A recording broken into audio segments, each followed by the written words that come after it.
Here's a twist that's shaking a legal world.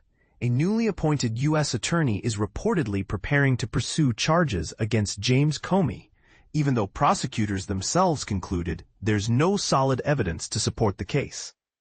But here's where it gets controversial. How can someone be charged when the very people investigating the matter say there's no probable cause?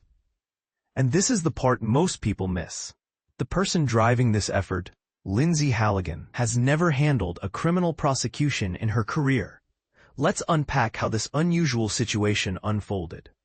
Donald Trump's handpicked U.S. Attorney for Virginia, Lindsey Halligan, is allegedly planning to present the case to a grand jury in the coming days, despite internal memos from prosecutors advising her against it.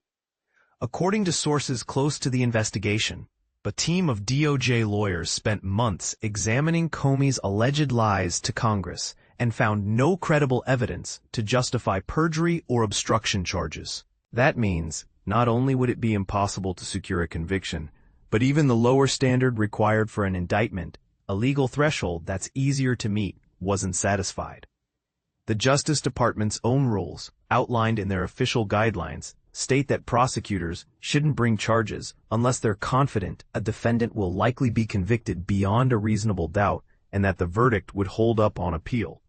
Yet Halligan, who previously worked as an insurance lawyer and has no criminal prosecution experience, is pushing forward anyway. Sources say she's racing to file the case before the statute of limitations, a legal deadline for filing charges, expires next week. This isn't just a bureaucratic snafu. It raises serious questions about how political appointments might influence legal decisions.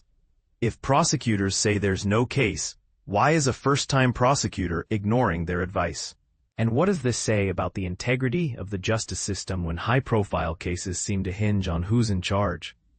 Meanwhile, Trump's public calls for prosecuting Comey, along with other critics like Senator Adam Schiff and New York's Letitia James, suggest this isn't just about legal facts.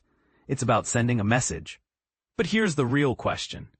Should the desire for political retribution ever override the principles of due process?